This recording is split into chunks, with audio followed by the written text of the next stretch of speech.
Okay, perfect. Well, if you don't mind, I'll just jump right in.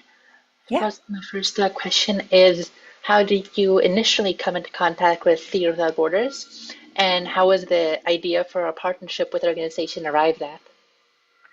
Um, yeah. So initially, Roberta was introduced to me by someone we had in common. And then I think our first partnership was at the Martin Siegel Center in New York when uh, Theater Without Borders was asked to organize a panel as part of a larger conference.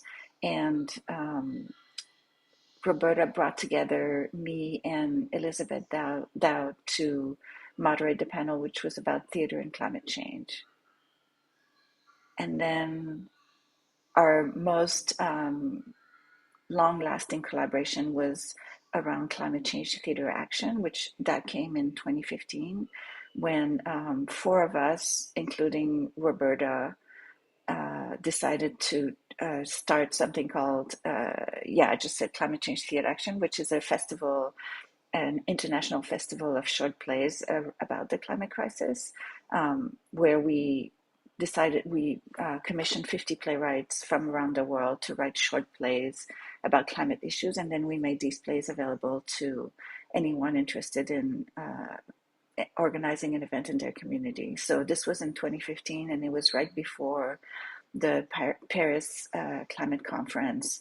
And that was sort of the impetus. We were thinking, oh, there's not that many people who are aware of the stakes of that conference and or even aware of it. And so we wanted to do something with the tools that we had in the theater to bring attention to it. And we started this festival, which is still running. And Theater Without Border was part of it for it. We do it every other year. So Theater Without Border was part of it for the first 2 years. And then it became a collaboration between my organization, the Arts and Climate Initiative, and the Center for Sustainable Practice in the Arts. And the climate change theater action is set the every 2 years set to coincide with the UN's Conference of Partners meetings, right? Yeah, those meetings happen every year, but we for us it's too much every year, so we do it every other year. So how have you seen it coinciding with the meetings to have been able to affect or help the work of the actual climate change theater action? You mean the meeting, the UN meeting helping climate change theater action, or the other Or way around? I suppose either way around, just like what have you gotten out of having the climate change theater action meetings coincide with the UN's Conference of Partners? Okay. Uh, in universities in particular, oftentimes faculty are looking for ways to engage, and so this gives them an easy way because the plays are already written. You know, they can just choose and either put it as part of a class where they can also talk about the UN meetings, or they can do an event and then have something around it, like have a lot of. Oh, I forgot to say, as part of the uh, organizing an event, we ask people that they include an action, which is a way to get people more engaged. And so a lot of the time, people will have, like if it's at a university, they'll have scientists to come and talk about some of the issues, or the League of Conservation Voters that happened a lot, or they'll do a river cleanup. And so there's a part that's more activist that comes with the artistic presentation. So that's a way where there's more engagement. We've never had direct representation in the country or in the exact place where the UN meeting was taking place, although there's been talks several times of that happening. Maybe it'll happen in the future. And then in terms of, yeah, so in terms of us, I mean, we have no impact on those meetings, of course, but um, I think we help galvanize people about around climate action. And then the other way around, the meetings, I think, because there's already some movement around that, every time it happens, then people want to find ways to get involved, and then they get involved with us. I guess for a broader question, how do you personally see the intersection of Right Theatre Without Borders International theater mission with a lot of climate activism and climate change awareness, and I guess the importance of tackling both of these issues together? When we first started Climate Change Theater Action, Theater Without Borders and one of our other collaborators at the time, Kirdetsvich, had the most extensive international network. So without those networks, I don't think Climate Change Theater Action would have become global that fast. And then what's really interesting with that, with the this festival being global, is that, and also the playwrights being global, is that people can relate to similar issues even though they're miles away. You know, a drought in one country can look similar to a drought in another country, or indigenous issues in one country can reflect indigenous issues in another country. So there's a bit of a dialogue that's happening um, remotely, I guess, you know, virtually.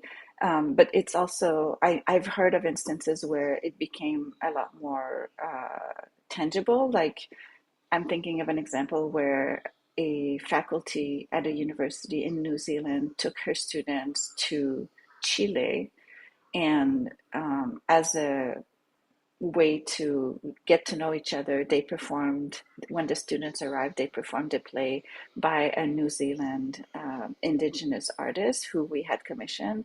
And that opened up a whole conversation about indigenous issues, both in Chile and in New Zealand. So that was a wonderful example of, you know, things traveling and serving as a seed to open up a conversation. I guess that can lead on to my next question.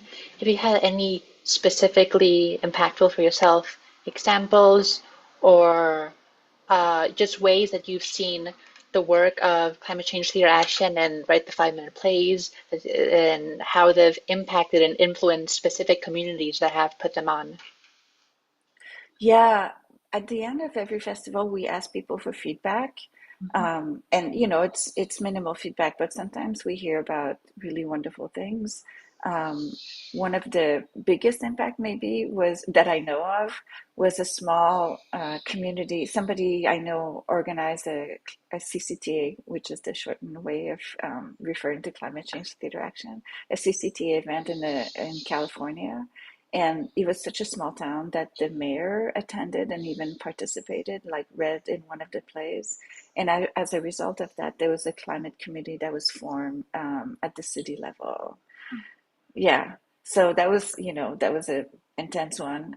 But there's been stuff that is more less maybe I don't want to say that has less of an impact, but a different kind of impact. Um, there several years ago, there was a group of students at Brandeis University who organized an event with their professor, and they all pledged to go to adopt a plant-based diet, to give up meat. And when I visited, I think it was a couple of years later, they had stuck with it. You know, Wow. yeah, it wasn't just temporary. They were still only eating a plant-based diet. So these are, you know, different examples, but oh, and I can tell you another one. There was an artist who participated once, and then as a result of that, she went on to create an arts organization that specifically look or specifically supports artists who work at the intersection of arts and the environment. Yeah, thank you. Those are all incredible examples. Really amazing work. Um, suppose zooming on to, I want to ask, how did the idea for Theatre in the Age of Climate Change convening come about? And then how did you begin planning and preparing for the event? Yes, this was a call from HowlRound, who are the ones, the organization that hosted the event. They had a call, I think it was I can't remember the year. I think it was pre-pandemic. They had a call for anyone who was interested in organizing and convening, and they would support with some funds, and also themselves, you know, would help with the organization. So I didn't want, I saw that call. I didn't want to do it alone, so I reached out to Roberta Levito at Theater Without Borders, and our other collaborator is Elizabeth Dowd, who is in Miami. And the three of us wrote an application, and we were successful. And that the topic was directly related to a series I had been curating for HowlRound, which has the exact same name, Theater in the Age of Climate Change. So when we were successful, it was over a period of maybe 6 months. We thought about what artists would be interesting to involve, and we wanted the focus to be helping people take action. So hopefully giving them tools or even conversations that would help them, people who, artists who were already active, but maybe like give them a little boost. Hmm. And their meeting was 3 days in Boston at Emerson College. Um, and it involved 30 artists, and a lot of them we're still in touch with to these days. Like, we made a lot of friends. Wow. Um, what, if any, were personal takeaways you had from the event, and how has the work done in the event that you've seen, at least, and different people and opinions that you heard from at the event, went on to influence your work? There was a definitely what was expressed was the need for community, a sense of community. At that time, I mean, it's much more prevalent now that artists get involved with climate or environmental issues. At that time, there were less, and so there were pockets of us, spread out over the countries and over the country and over the world. And there was a sense of wanting to have conversations more often, which we definitely took and have been organizing as we could, similar gatherings afterwards. We had one in Miami, I think, 2 years later. Then we were supposed to do one in Albuquerque that was derailed by the pandemic. And we're organizing another one that's coming up in again in Florida in February 2027. So that has been our one of our main takeaways. Um, and I think just trying to support each other as best we could, from a distance, because even though there's more and more, a lot of time we still feel isolated in our own communities. So, and something I hear, this is across the board, it's not just those meetings, but I hear also from Climate Change Theater Action is keeping the work alive to have a sense of hope. Then when we're immersed in the world, in the work, it's like, okay, I'm not alone. And even if I get discouraged, I can get energy from somebody else is doing something in this moment. It's heavy work, emotionally, and so having other artists around, to feel like to lift each other up, I think is very important. And after these events and initiatives, how have you seen Theaters Without Borders as an organization's work with climate change either change or develop, or have you seen it change or develop throughout the years?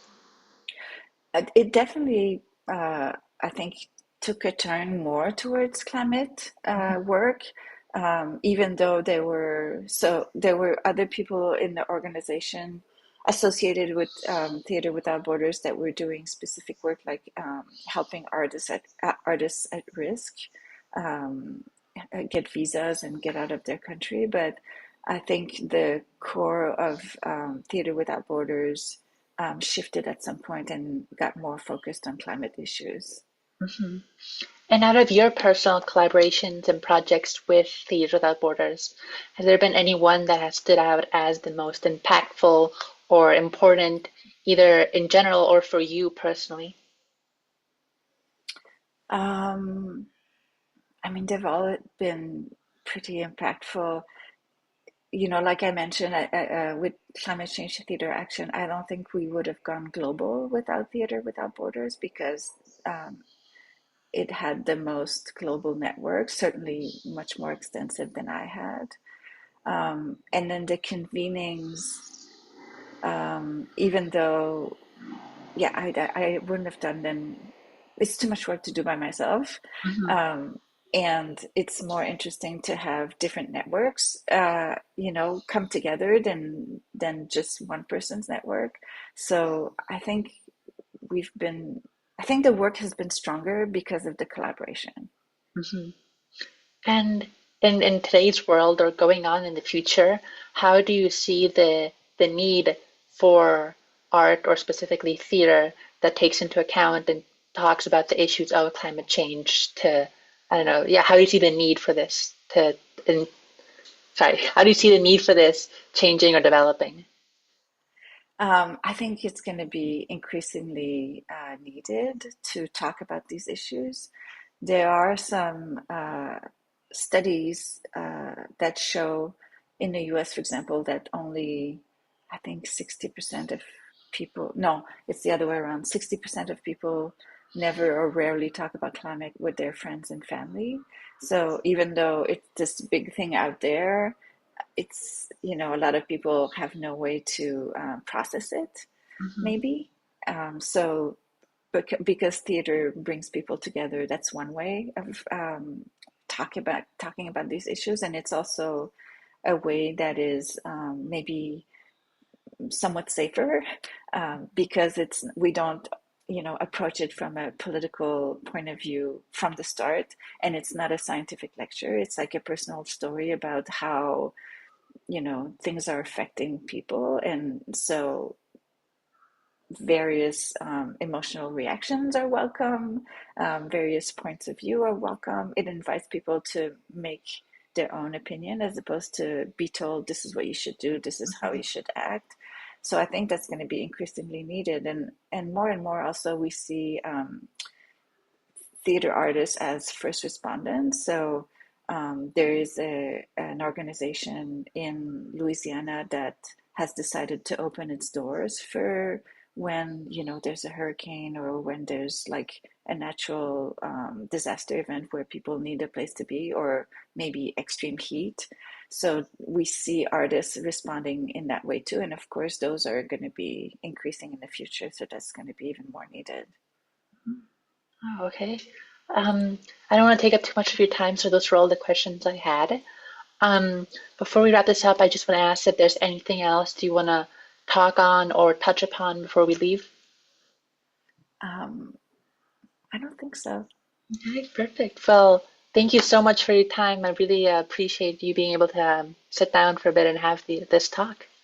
Of course, thank you, and it's such a wonderful thing to talk about theater without borders because they've been so impactful. Of course.